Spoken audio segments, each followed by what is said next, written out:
Okay, folks, welcome. Welcome to Monday Night Futures Live. I hope everybody had an awesome Christmas and Hanukkah. And we look forward to the new trading week. And for those folks that are new and you don't know the terminology that I'll be using when we do technical analysis, there's a link below, 5-part video tutorial of my top 5 favorite candlestick patterns. Free. Take advantage of it and check it out at your leisure. All right, so the futures are now open, and we'll go to those in a moment. Let's get the S&P 500 up here for your viewing pleasure. And we have a strong move up higher on the S&Ps. Let's go to say hello to people. All right. Franklin, welcome. Nah, impossible. Can't stay away. Love it too much. Denny, I did. I hope the same to you. It was a very, very nice Christmas. Awesome time. Thank you very much. Seymour River sound check. Very good. Thank you, sir. I appreciate it. Folks, don't forget to hit the like, subscribe button, and follow me, please. And also, I put out on Saturday, I'll pop this in the chat box if you want to check it out later on. The week ahead commentary, so go check it out. That's my Christmas gift for those interested. Jeff, hello. Silver bells, yes. Tom Lou, hi, Bob Nat. Yeah, there was a lot of freezing of the nat gas pipelines this past weekend. So yeah, we're going to be checking that out in a moment. Trader Isaac, hello, welcome. Paul, we did. Thank you very much. And the same to you. I hope you had an awesome Christmas. Same to everyone out there, especially those on the replay. Thank you for joining in. It's my honor, privilege to be here. And I'm looking forward to a rock solid 2023. And I think the reason why that we're going to do well in 2023 and how we prospered in 2022 was we went into it with our eyes wide open. We saw the dangers that were on the field. And sure, every once in a while we took one on the chin, but we were always heavy in liquidity, and we're able to bounce back and come back strong. TF Hatter, thank you, sir. Same to you. Same to you. Okay, let's get to it. The E-minis are now open, and we have them up over a third of a percentage point, a gap up higher here. And I think we need to keep in mind that what was the driver of the recent selling? I would argue the reason why we didn't get a Santa Claus rally this year, and maybe we'll still eke one out here for a couple of days, but let's remember, light volume, thin trade. The markets are going to be moved on very thin volume. You can see it already. We just dropped half basis point in a fraction of a second. So very thin volume here. Let's not get lured into a false sense of security. This is a 4-hour chart. Let's do a deeper dive. Let's go to a 15-minute chart. There's your gap up. I think at some point we're going to need to fill that gap. It may not even be this week. It could be next week. Let's move on to, let's stick with equities for a moment. I eyeballed the small caps. They were up even greater. They pulled back a little bit. So the small caps moving up nicely. They were higher than the S&Ps, but now they have leveled off a little bit. Let's take a look at the NASDAQ. NASDAQ outperforming. I haven't said this in a long time. NASDAQ outperforming the small caps and the large caps. Now, this is the NASDAQ 100, so this is the large caps as well. Probably the largest of the large caps, in fact. So they are outperforming the broader S&P 500 sector. That's a better way of putting it. So we have a gap up here across the board in equity land. To get a feel for whether or not this is going to last, we need to take a visit and take a look at yields. And here they are. Here, 10-year yield, uh, up versus Friday's close. The dollar, we're going to go to in a moment. And I don't know if you could see it with my fat head in the way, but the VIX is moving lower, as you might expect it to. Let's take a quick peek at the US dollar. The dollar is it's technically flat. Let's call it flat to bias to the downside relative to Friday's close. Not much happening here. To get a better feel for where the dollar may be heading, we really need to take a look at the euro yen price action. Here's the euro. Euro gapping up. No reaction by the dollar yet. That's very, very strange. Let's take a look at the yen. Maybe that's counterbalancing. That would need to be significantly lower relative to the up move in euro. And no, it's for the most part flat with a bias to the downside. So strange price action on the dollar. Not much happening here at all. But again, thin volume, thin volume. Here's the 10-year yield, another view. Yields are coming in a little bit.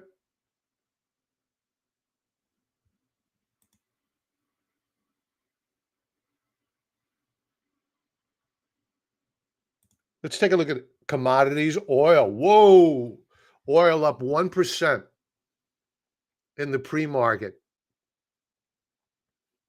This is a big, big move, right? This is light sweet crude. This is the good stuff. And it's over 80 bucks at the barrel again. Let's take a look at nat gas. Nat gas, some news that would imply that we would get a higher high. We did sell puts last week on natural gas. That put made us bullish on natural gas on the pullback, a very, very severe pullback on nat gas. Does that pullback hold, or do we move higher? There was some freezing of some nat gas pipelines over the weekend. Here's nat gas, and we're up. Wow, we're off the session highs, yet we're up 2.33% on the session. We're going to come in and fill the gap here. My guess is that they fill this gap and it moves up higher within the next probably few hours or so. So while we have naked puts on natural gas, I'm going to look to sell a call side naked call to create a strangle. So more to come on that, members, as we open up that trade. Right now, we are net long, seeking to put on a neutral delta trade on nat gas. I may even sell more puts, creating a bullish ratio strangle on natural gas. So more to come. Let's see how the price action evolves. Does it hold this rally? Does it fail to hold or not? So all eyes on the morning's price action.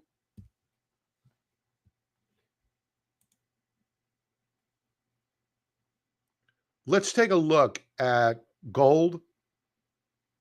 We're going to do some ratio charting tonight, folks. And really one of the highlights that I'd like to go over tonight are charts relative to the S&P 500, what are doing really, really well and what are doing poorly, to get a feel for the transition of where money is flowing as we move into 2023. I think it's some pretty interesting stuff, so stick around. And then, of course, we'll wrap it up with chart requests.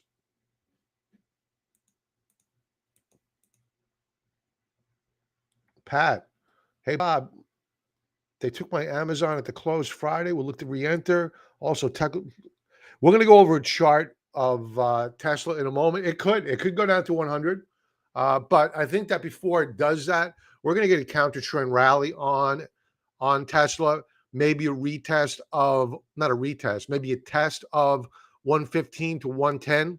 So we have a long position on Tesla, and I'm looking to put on an even larger position. We'll go over the whys on that in a moment. Okay, so let's go to gold /GC. Gold moving up higher, about a quarter of a percentage point. And that should pick up steam as the dollar, if in fact it does weakens up. Let's take a look at, where's my silver? Silver.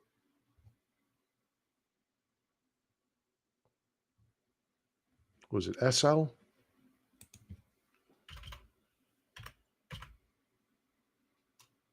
C? Oh, why do I always forget it? Silver. Here we go. SI. Silver gapping up here, and I'm gonna go over a ratio chart of the S&P 500 versus silver, and you're gonna be shocked by the outperformance of silver in recent months relative to the S&P 500. So silver gapping up over a half percentage point. We were higher, probably over 0.75% only a short while ago. So you can see there's money moving in here now. Let's take a quick peek at a 4-hour chart.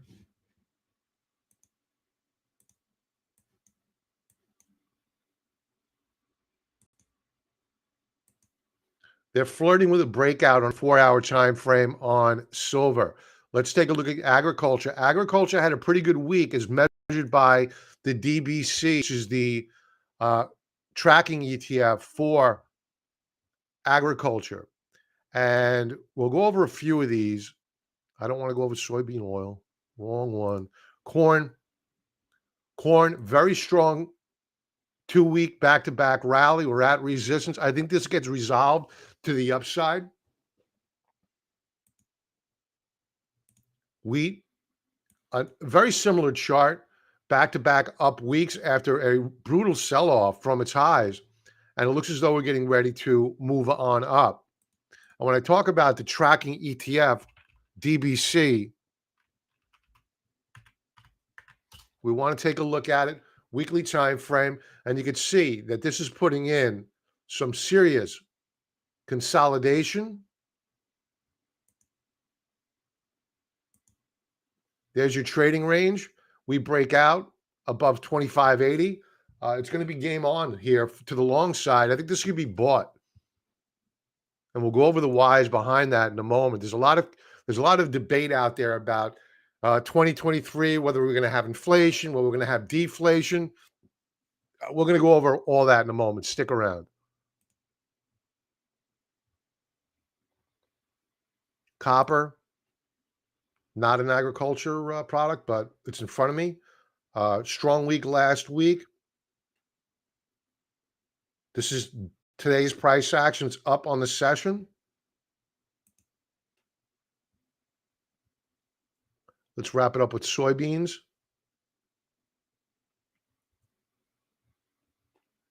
People have many people, most people on this live stream understand the value of soybeans, but sometimes people, they don't understand how important soybeans are to our food supply. And soybeans consolidating very nicely here. This is, again, a weekly chart, a multi-week consolidation with a bias to the upside. Looks as though agriculture is going to be moving up higher as we go into 2023.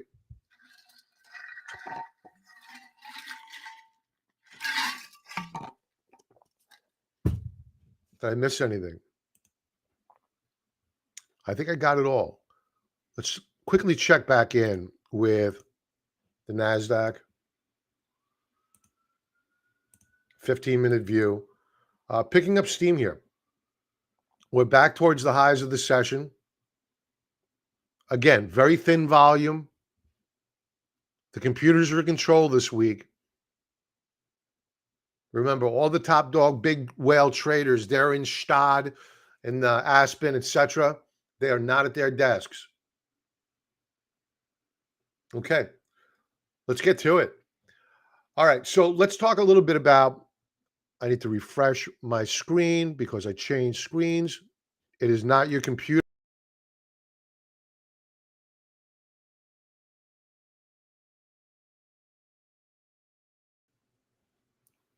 TZ Burton, I know you there. I lost your comment. Thanks for being here, but I did lose everyone's comments. So if you're wondering why I'm not speaking about your comment, it was probably lost. So please re-input it. Okay, S&P 500 seasonality. Seasonality so far this year in the final weeks of the year has not been what was expected, and we're going into this new trading week. This is wrong. I already brought this to the attention of Team TrendSpider. We're going into this week here, which is generally up 67% of the times over the past 12 years. We'll see whether or not it works out this time around on a monthly time frame. Normally, we finish out the month higher about 67% of the time. Doesn't appear that that's going to be the case. You never know, though, this time around. We're going to use TrendSpider. Again, for those folks that are not familiar with TrendSpider, you want your 7-day free trial offer, link below, 35% discount code.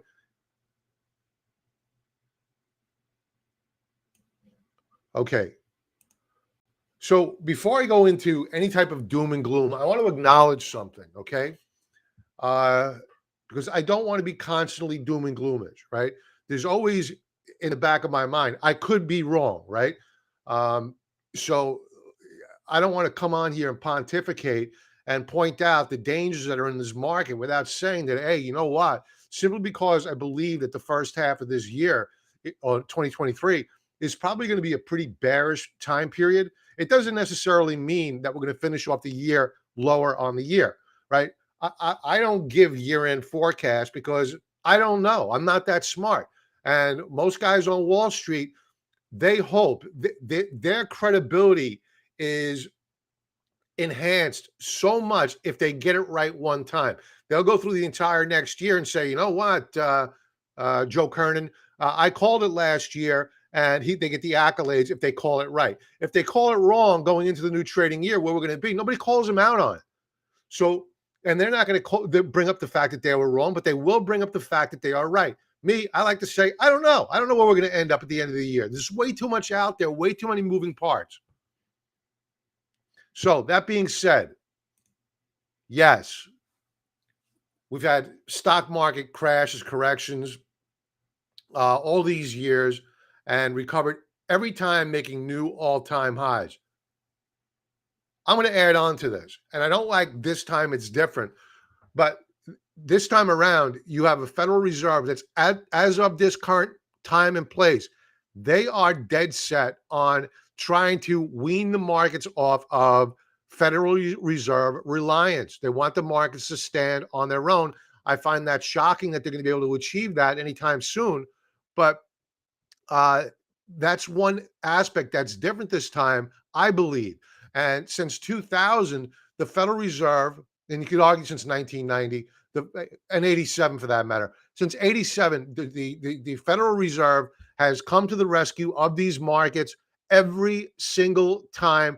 And if you see a yield curve that steepens dramatically, forcing the hand of the Federal Reserve to pivot, well, then that's a combination by the Federal Reserve. They have blinked, they have lost, and then we go through the process of going through a lot of turmoil because we know that the Federal Reserve usually blinks first, and then the markets get into trouble. Why? It's because they've hiked so much, they've damaged so much with their aggressive Fed rate hikes, and it's not just this time.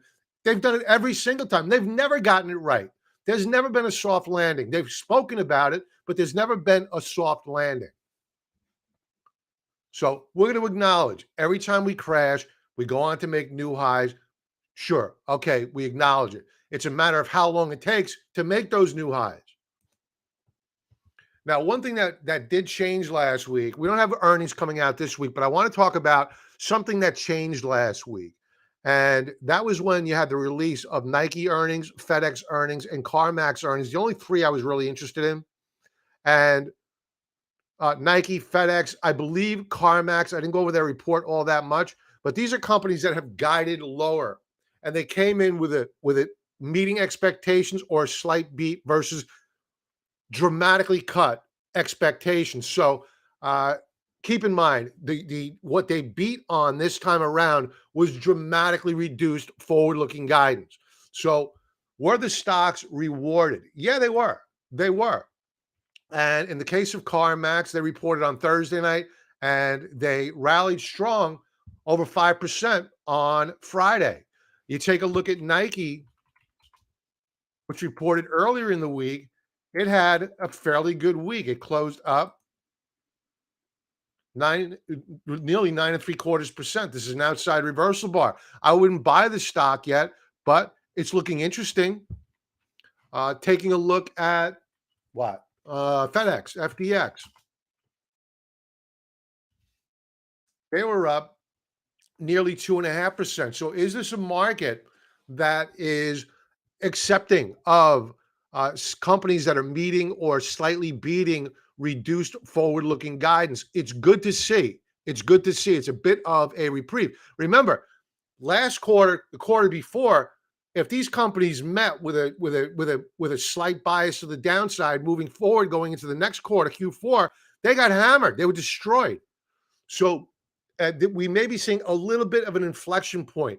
Areas that we have not seen inflection, consumer discretionary names. They have yet to bring down those forward-looking guidance numbers. Avoid. I think it's a value trap. Be very, very careful because the discretionary names have gotten destroyed. I'm going to go over a chart in a moment, and they're going lower. In terms of economic data coming out this week, not much. Really a quiet week. We're going to get our ever typical weekly initial jobs claims on Thursday. And that's really about it. Now, as you proceed into the new trading week, I want to, or the new trading year, I should say, I want to point out what brung the stock market to the dance, to the party, where all the drunks got loaded up, borrowed stock, borrowed money, cheap money, bought back their own stock, which they've stopped doing. Now they're rolling over and losing money on those late day purchases prior to the stock market rolling over. What allowed those companies to be able to do that? Well, that was the Federal Reserve buying up treasuries, building up their balance sheet for years, since 2007. It peaked out the week of April the 23rd of this year.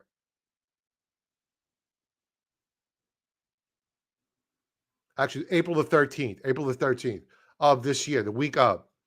So when did the stock market peak out? Well, it peaked out right here. This is the S&P 500.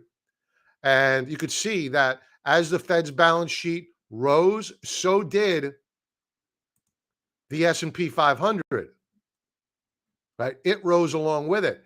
Now that you have the Fed's balance sheet rolling over and putting in new lower lows year over year, well, the stock market, as you might imagine, is following along suit. And while this looks like it could be a killer, a really good bull flag setup inside of a broader stock market rally, I want to bring you back to 2008, where we had a very similar chart which formed up. And in fact, we broke out above it the week of May the 1st, 2008, only to fail. And that's when the calamitous selling occurred. So are we at the same precipice right here, right now? Well, we don't have the breakout. That could be a bull trap. So be wary of that. If we get a breakout early next year, the first couple of weeks of January are typically very favorable. Those companies or those hedge fund managers that dump shares of Tesla, Amazon, etc., 30 days or more ago, well, they're going to be able to buy that stock back, take this tax loss for 2022 and buy the shares back at a cheaper price. Win-win. Assuming, of course, we've seen the bottom. We don't know that yet. So don't be shocked to see a strong rally the first couple of weeks of the year on the most beaten up of names. The question is, does that rally hold? We don't know. We're not that smart yet. We do know that we have major storm clouds that are out there, and we're going to talk about it both technically and in the bond market, telling us be afraid, be very afraid. Now, last week, we had U.S. durable goods orders plunge in the biggest drop since COVID. Think about it. What are durable goods? Those are your washing machines, your dryers, any large ticket item that lasts about 5 years in the household.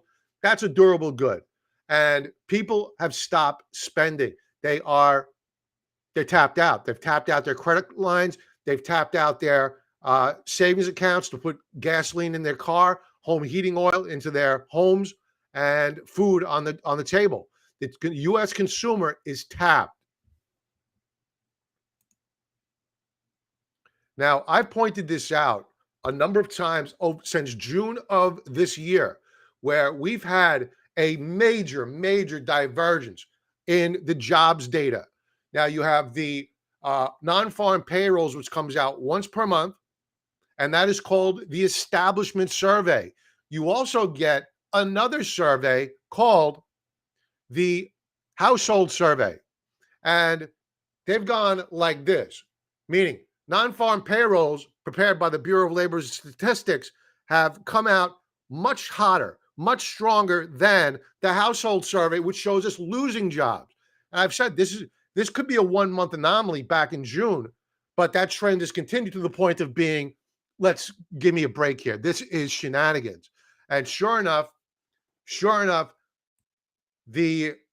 forget which, this is the Philly Fed. The Philly Fed came out and said, you know what? Let's do some analysis here to see whether or not the Bureau of Labor and Statistics is accurate. And they were not. And of course, Biden lashes out because he probably manipulated it. Fed fight Biden's BLS lashes out at Philly Fed over million job revision. So it looks as though they may have falsified 1 million jobs created. And I think the way they did do it is that they double counted. You have people, grown men, grown women, taking on 2 jobs, 2 full-time jobs, and they counted it as 1 job. So you have multiple people, you have a single individual chasing multiple jobs or holding multiple jobs, and you have millions of people sitting on the sidelines collecting stimmy checks, still on the government dole, doing nothing, sapping productivity out of this economy. So you have, in my opinion, my own personal opinion, massive corruption in the federal government. Add to that, you have existing home sales. This is as of today. Existing home sales are cratering. And it makes sense now why you have durable goods plunging. What do you normally do when you go in and you buy a new home? Well, you buy new equipment, you buy new appliances, new carpeting, etc., paint, and all that is just going like this because existing home sales, which is the vast majority of home sales, they are plummeting because of what? Rising yields, rising inflation. Add to this, leading economic indicators are plunging the most since Lehman Brothers collapse. What was it, back in 2007? The biggest positive contributor to the leading index was decline in stock prices, and the biggest negative contributor was building permits.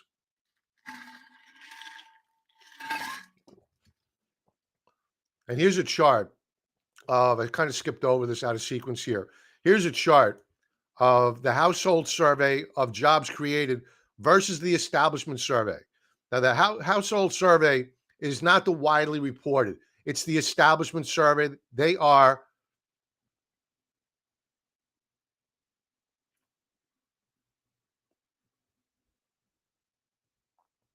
showing major divergence where you had a fairly steady correlation.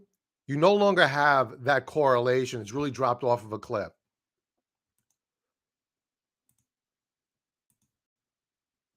Okay. The conversation is being had about, are we seeing inflation, deflation, in this economy? And I responded to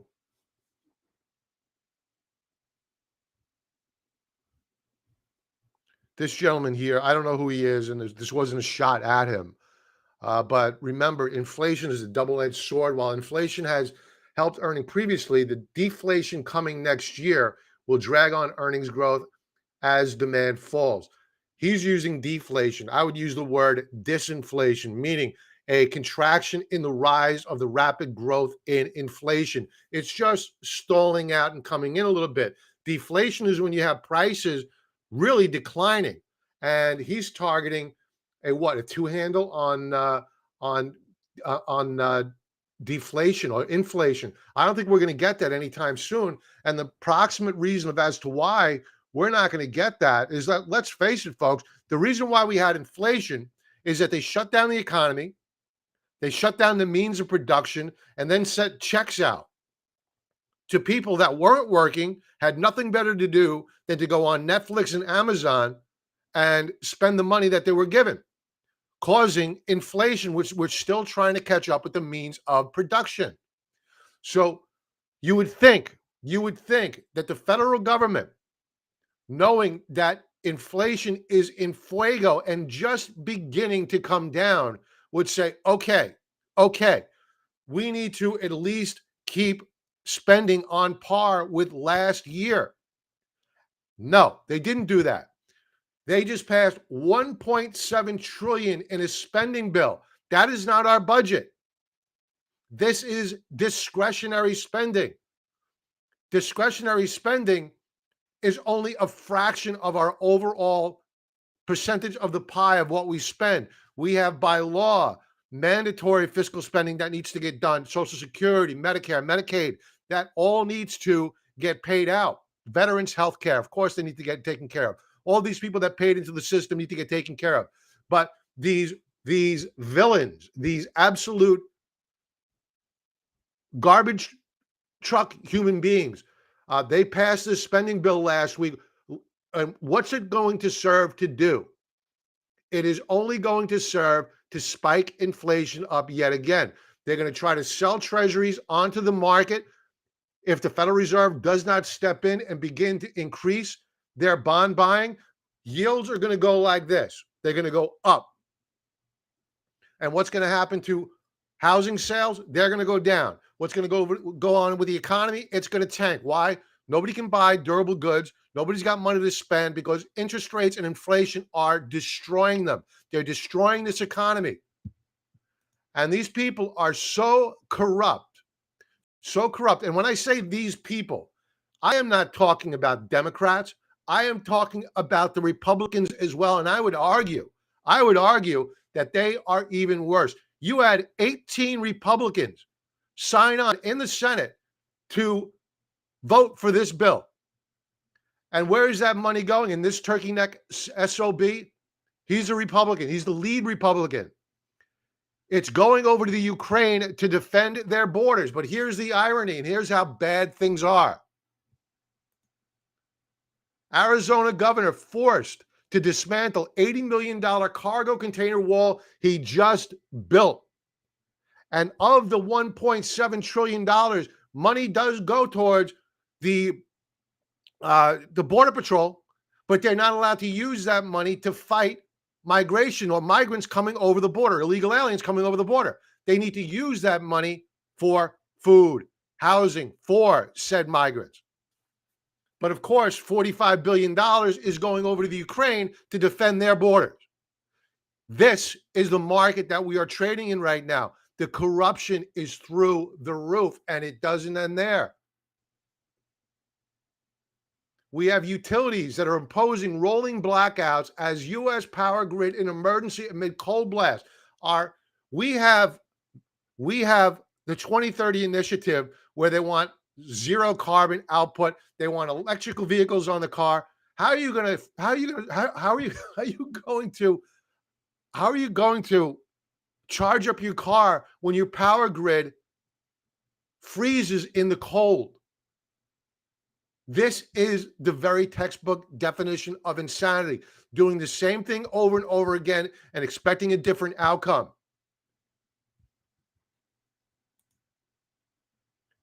What else is going on out there? This is where our money's going. The escalation and this is what we're looking forward to in 2023. This is now the fourth attack on the Russian air bases that house their strategic bomber, nuclear weapon strategic bombers, 300 miles within Russia. This happened about 2 weeks ago. Now they're doing it again. This is a ratcheting up. And who's providing the targeting for these drones? We are. We give the Ukrainians the weaponry to be able to fight the war. We don't give them the ability to target because we want to be able to limit what they do. We want to control what they do. We are in a proxy war with Russia. And at some point in time, it's going to roll over. And just to illustrate what this base is, think about our SAC Air Command, Strategic Air Command I believe it's in Kansas, Wyoming, up in Alaska. Think about if one of those bases got hit by a drone attack. What would we do? This is Engels Air Force Base. This is what they hit. Engels Air Force Base is for Russian strategic bombers, also used to carry out strikes on Ukraine. In addition, these bombers also are part of Russia's nuclear triad, as they can carry nuclear warheads. This is a major escalation. But nobody's talking about it on mainstream media. Nobody wants to talk about it. They want to treat this guy who could have avoided this war. All he needed to do was come out and say, we will not join NATO. End of statement. And if he did that, they would not be at war. If they did say that and the Russians came over the border, I would support this guy 1,000%. They didn't do it. This turkey neck SOB and the rest of the political so-called elites, I like to call them parasites, they are the ones that forced this guy not to say we're not going to join NATO. We want this war. We wanted it. We got it. And this is going to be a major problem because nobody is talking about peace over there. If you're going to continue to press these Russians who stood up against Nazi Germany, who dismantled their factories, brought them over the Ural Mountains, rebuilt them, built up their production, along with the help from the United States, of course, and were able to push back on the Russians well before the D-Day invasions. If you think that these Russians are just going to fold over and not strike back heavy before they collapse, you got something else coming towards you. These guys are fighters. Study history. Study history.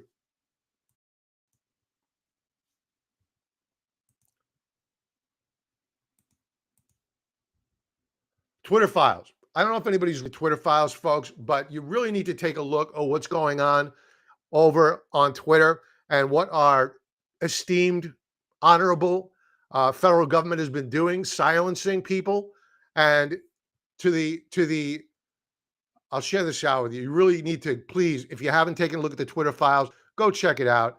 This is not a right-left thing. This is a freedom of speech thing. And if we don't have freedom of speech here in the United States, it's what made this country great, then we have nothing. It's done. It's over.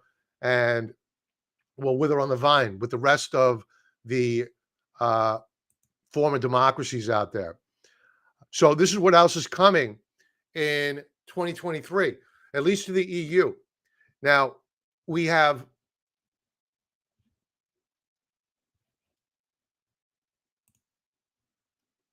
snow in Miami. We have up in Buffalo, north of me, feet of snow dropping. Yet the EU plans on top of heavy taxation, on top of massive inflation, especially energy inflation, they're now going to apply a tax on individuals, a carbon tax. This is the next grift. And it's coming here. It's coming here. You want to be a part of the Paris Climate Accords? We got it. We're going to be a part of it. So this is another tax coming down the horizon. So we have a federal government that rather than is looking at the problem and saying, okay, the Federal Reserve is not going to be able to do this on its own. We need to cut spending because the government is the driver of inflation. They are the cause. Rather than doing that, they're spending more. They're putting the foot on the gas pedal and they are driving us into a wall. rather than cut taxes to free up capital so that investors can innovate, create new businesses, and drive the next business cycle, you're going to get more taxes and more capital is going to get sucked out of the United States into the World Economic Forum or whoever's going to benefit from this carbon tax, because it's not going to be you and me. And you're not going to see tax cuts for the individual. It's going to be a giant sucking sound of personal capital leaving our wallets, going from the efficient and entrepreneurial spirits into the political parasites that are out there. And all they're looking to do is suck the blood out from us.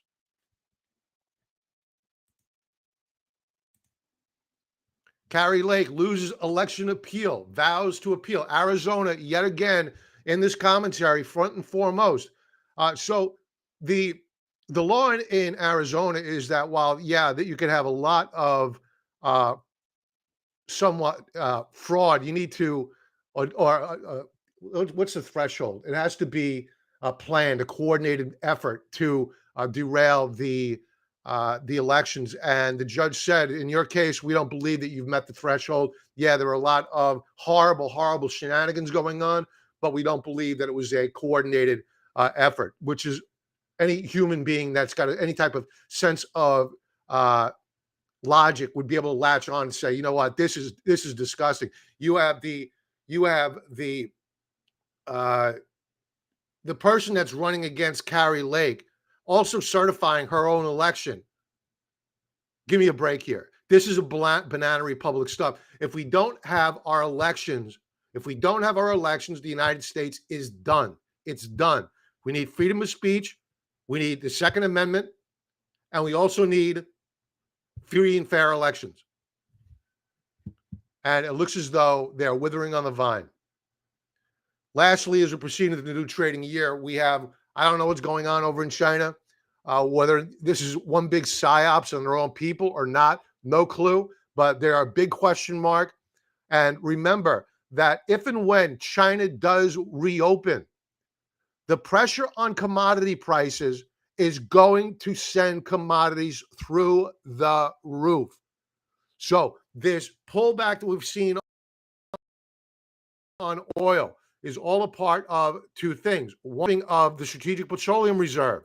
Two, China's shut down. What happened when the United States opened up? Inflation was unleashed on the world. What happened when China? What happens when China opens up? That gets worse because we didn't cut spending. We only added to it. Now China's going to open up. So this gentleman here, who I don't know, I'm not taking shots at, I disagree with. I do not believe that we're going to see deflation in 2023. I think that we are going to see a pause, and then as China reopens, we're going right back up again.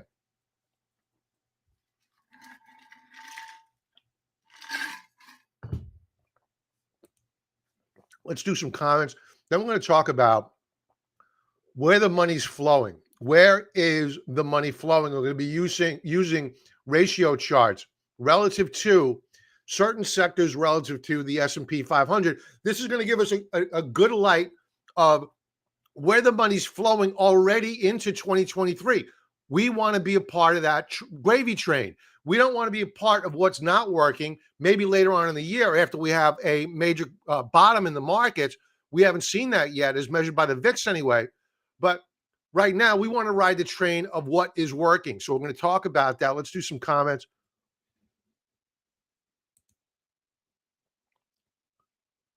TZ, yeah, they're not following. They're never going to follow it. When you have Bill Gates, who is like the pimp Mac daddy of the World Economic Forum, a puppet maker, donating $300 million a year to media organizations, he owns them. He owns them. They're not going to go against what he has to say. That's why they treated him like a god during COVID. He's not a doctor. WION News keeps having the New York governor on talking about global warming. I can't take her seriously. You know, what is she doing? She's blaming the storm up in Buffalo, her own state, on global warming. It's the greatest. Next to COVID, this is the second greatest grift coming down the pike. In theory, gold should rule, but the BS paper contacts will override all. But that one thing that may change that, and that is the Basel III Accords. Basel III Accords. Under the Basel II Accords, paper gold could be used as collateral as good as physical. That's no more. So paper gold is kind of losing its value as collateral. So that grip may be waning a bit, but you need to own the physical. We need more carbon in the air. Plants need CO2. Valid point. They can't come up with a retort for you on that. That's been brought up to them. There's no argument.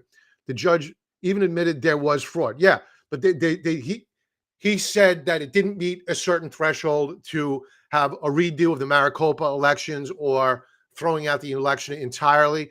The judiciary, one thing, I can't prove it. I can only suspect that he was being peppered day after day. Don't you rule in favor of the late campaign, or else car bombs, his grandchildren, or whatever they were threatening him with. Not global warming, but an ice age. Yeah, typically we get colder. Yeah. The paper was shrunk. Yep. Yeah. They really prepped for that election, and they even admitted they didn't know how many ballots were in that box number 3. Sadly, Bob, we are done. I want to be optimistic. A lot of this is an effort to try to beat you down mentally. Don't let them beat you down mentally. Let them know you're still standing here strong and you got this. You got the middle finger up at them.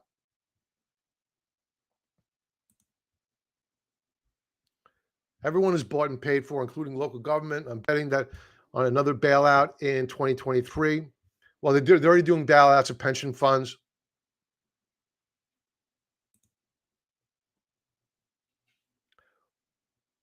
$100 minimum is due in the late 30s, early 40s.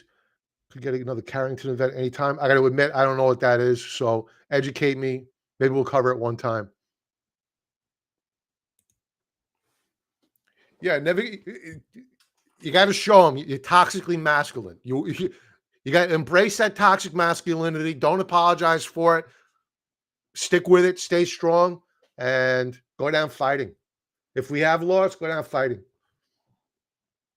Having spent time in Ukraine, I can tell you that their government is close to being lily white. We need to be more careful what we give them. Yeah, I mean, you have the Azov battalion over there. They're Nazis, for Christ's sakes.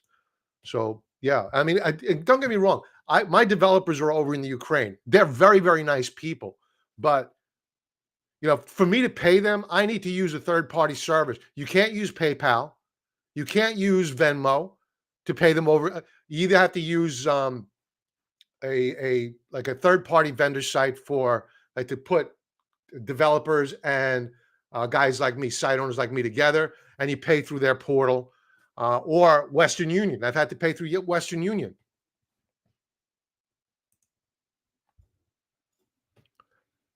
Okay. All right. So let's talk now about what's done well. And a ratio chart is basically, if you look up here in the upper left, the XLE, which is energy, relative to, these two dots mean relative to the S&P 500. And we're going to stick with the S&P 500 for a moment. And this is a clear example of how energy has just vastly outperformed the overall S&P 500 all year long. So this is a ratio chart, monthly view, and it looks as though we could head higher here. The trend is alive and well. As for what is not done well in 2022, the consumer discretionary names, they are a basket case relative to the S&P 500. In fact, they have broken down below the October lows. They are broken down below the June low on the XLY, consumer discretionaries. Now, going into 2023, what is setting up nicely? You guessed it, gold. Gold has stopped going down relative to the S&P 500 since the beginning of the year. It has outperformed it, and now consolidating relative to and beginning to break out to new higher highs, monthly time frame. This is a no joke chart. This is a serious breakout monthly time frame, gold relative to the S&P 500. So what do we conclude?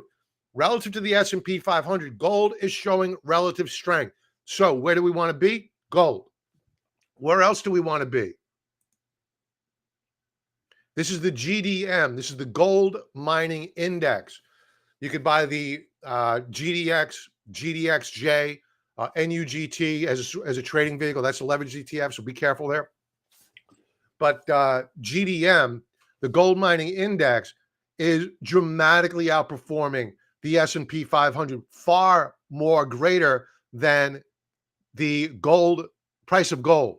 So this is where we are long, very, very long. As for silver relative to the S&P 500, beating the doors off of the gold mining stocks, vastly outperforming the S&P 500. This is where the money's flowing. Defense stocks. Keep in mind, this is a leveraged ETF. I could input here Lockheed Martin, Martin Marietta. They'll look similar, where you have defense stocks, because remember, who benefited from this $1.7 trillion bill? The Pentagon got $46 billion more than what they asked for in this bill. Who does that go to besides the people that they're paying off? The defense stocks.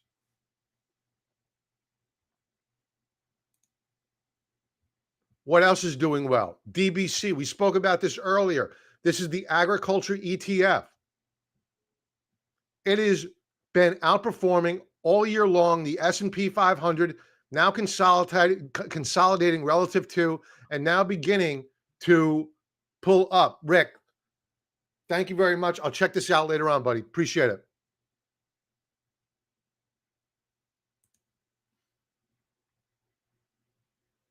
Oh, you sent me a link. Cool. Thanks, Rick. Appreciate it. I'll check it out later on. So it looks as though we're beginning to break out on agriculture. So going back to that gentleman's tweet, again, I'm not knocking him. I'm just respectfully disagreeing with him. That I don't think that we're looking at deflation. I think that he may have used deflation in lieu of disinflation. But as you can see here, commodity prices are pricing in higher commodities, and that is inflationary. By its very nature, inflationary. And gold, I think that gold is moving up higher because they do not believe the Federal Reserve is going to be as aggressive as they have been projecting. And if the Federal Reserve is going to allow the inflation rate to run up hot, and you have stagflation, meaning dismal growth, if any growth, yet inflation is on the rise and job losses on the front, then gold is going to take off. It's going to reprice.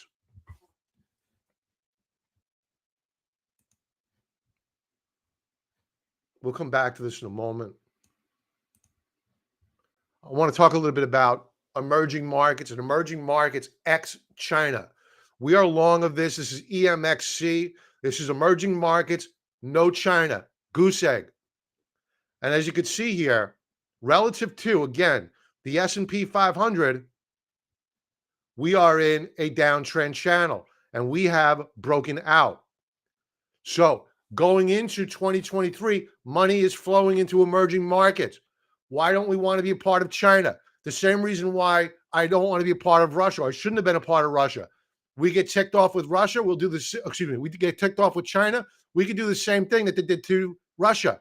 Automatically, overnight, their stock in the United States is worth zero. And when you take a look at EMXC, which is emerging markets ex-China, relative to EEM, which is 30% China, you can see that over the course of the past year or 2 years, it has vastly outperformed the EEM, being ex-China.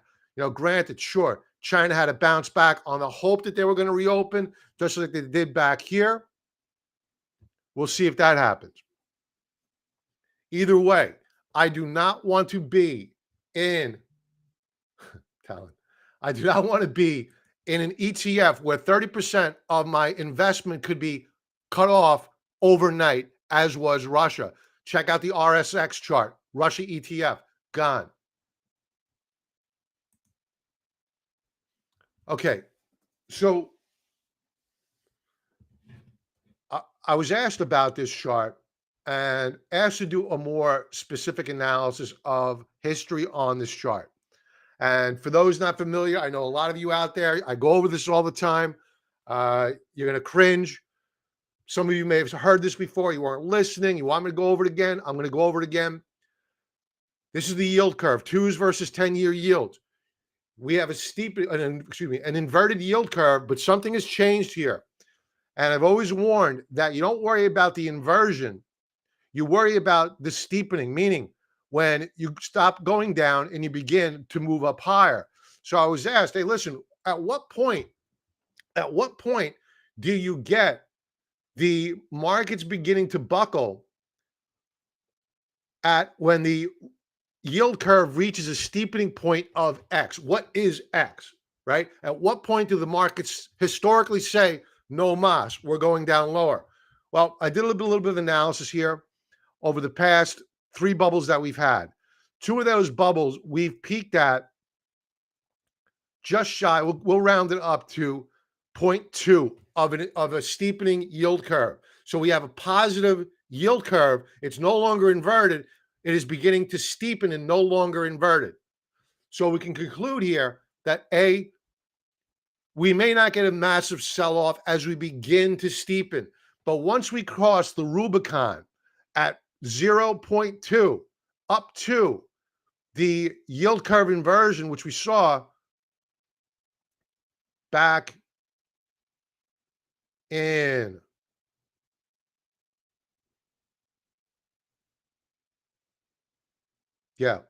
that was back in 2020.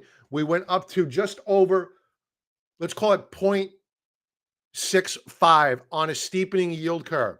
So between 0.02 and let's round it down to 0.06 on the yield curve steepening, that's when you get into the needle on your RPM gauge is in the red zone. Get ready for an event and weakening stocks.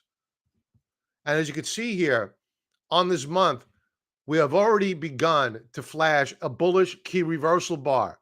That's a very bullish setup. And when you take a look at your momentum indicator, the stochastics, they are putting in a higher low and beginning or threatening to break out to higher highs. Meaning that tomorrow, on Monday, 2 weeks from now, stock market crashes. I don't know. I'm not that smart. All I know is that history has told me that when the yield curve begins to rally and we reach 0.2 to 0.6, you had better be hedged, or you had better be in cash. You had better be in gold. Have your positions hedged if you're going to remain long. Think about lightening up.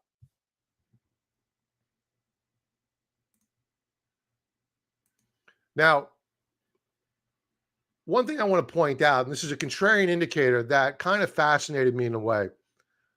And I look back in time. And I said, okay, back in 2008, which we're tightly correlated with, where was bullish sentiment versus bearish sentiment? Was it at or near where we're at current? Because you could see we're grinding lower. Bullish sentiment is really being hammered into the ground, which is generally a contrarian indicator. You really want to think about buying equities when you have extreme amount of bearishness, and especially when you have the put-call ratio at historic highs. So where were we back in 2008 when the markets finally, you can see here, up here I have the S&P 500, where we peaked in 2007, to be specific, October 2007, and here was bullish sentiment. It was higher than where we are right now, believe it or not. So I'm torn here to say whether or not, this could be a bullish indicator implying that we may get a rally here. You're seeing futures up right now. Let's face it, folks, it's an abbreviated week, thin trading. We're not going to know whether or not, if we close this next week up positive, whether or not this is the beginning of a rally until the first week of January because we have the January effect. What does that mean? It generally means that as goes January, so goes the rest of the year. So if you have a weak January, you're probably going to have a weak complete year. I'm sure that's not 100%, but that's the logic that's behind it. So keep an eye on this. There's a lot of bearishness in the market, not so much bullishness. That didn't help the markets back in 2007. I wanted to point that out, but it did help back here in 2010 when ultimately we bottomed out and you saw a spike down on bullishness, yet the stock market began a multi-year bull run. So we'll keep an eye on this as it unfolds. I don't know how much time we have. 7:02. I don't have any time for chart requests tonight, so I'm sorry about that. Let's go to comments and I'll say goodnight. We have spammers here. Block. Come on, guys. Not cool. This is a family-friendly show. All right. TZ Burton. What's up, brother? Oh, you guys talking to each other. Okay, that makes sense. All right. Chatting back and forth. Town, I hope you had a good Christmas. Tom Lou. All right, we'll do one. And yeah, thank you. Guys, if you're watching, please help me out with the YouTube algorithm. Help the alternative news media. You're not getting this coverage on CNBC. You're not getting it on Fox Business News. They will not talk to you about this. They have advertisers that want a bull market. So they're not going to tell you about this stuff. Please, I beg of you, hit like, subscribe, follow. And if you are new to technical analysis, you want my 5-part video tutorial of my top 5 favorite candlesticks, use the link below. It's free. All right, let's wrap it up. We're going to do one request. That is VRNA for Tom Lou. Oh, and we're going to do Tesla as well. VRNA.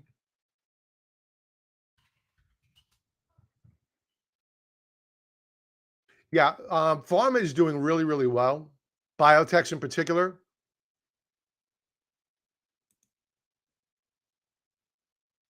Let me bring my Bollinger Bands on. I got that really weird feeling here that my Bollingers are going to tell me avoid. Yes, avoid like the plague. Avoid. We are trading above the 3rd standard deviation Bollinger Band on a monthly time frame. This will not end well. We are trading above the 3rd standard deviation Bollinger Band on a weekly time frame and above the upper fractal upper band of resistance. This is not going to end well. Daily chart. We're beginning to top out already. I would not buy the stock. I would avoid it. Avoid it. You could retrace all the way back down to $15 a share here. So I would avoid. Let's talk about Tesla. Does Tesla rally?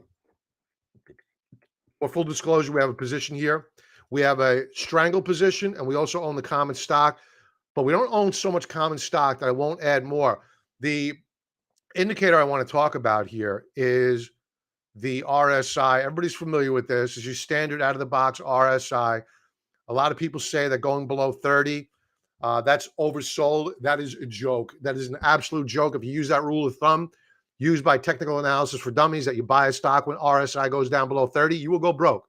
So please, there's only one guarantee that I give you is that if you buy every single stock when its RSI goes down below 30, you will go broke. So when did Tesla RSI go down below 30? Let's go back in time. Well, that was back here. Let's go by the low of the day. The low of the day on this day, which was, for your edification, the 15th of December. The low of the day was 153.28. We closed out the day on Friday at 123.15 with RSI now down below 20. It's down below 20. You want to begin to nibble. That's what we began doing. You do not want to get aggressively long here until you get a bullish key reversal, meaning you move lower on the day and then you close higher. Now, we may or may not get that because when I took got ready for the show tonight, I brought up the raindrop charts. And I was happy to see that when you use the raindrop charts and you get a blue candlestick, that is what you call, and if you're using typical technical analysis, candlestick technical analysis, it's akin to a doji star formation, a sign of indecision, a sign that you may get a trend reversal. Is Tesla done going down? I don't think so. That does not mean that we're not going to get a counter trend rally first. So price target number one, we're eyeballing this upper band of resistance here at 137. We'll be very, very profitable on all of our trades if we do get up to that level. I am prepared, though, if they press this down lower tomorrow morning and we get a bullish key reversal bar on the day to close up, to go adding to our Tesla long position and enjoy a short covering rally, ideally into New Year's. Then we are out. We're going to try to build as much cash as possible. We will be opening up new trades, options trades, deep out of the money put trades, probably this week, going out into late January, early February, and then we're going to sell the call side of that Strangle as we rally. We're going to get a short covering rally here. I'm pretty confident of that. A lot of damage has been done. A lot of this has been tax loss selling. So keep in mind, after January 1, you're going to have buyers in there buying their positions back at cheaper prices and also taking advantage of the 2022 tax laws. So that is it for tonight, folks. Everybody have an awesome, awesome remainder of your weekend. Smash that like button, subscribe. And if you're not currently a member, consider 14-day free trial offer. Link below. Talk to you soon. Have a profitable trading week. Take care.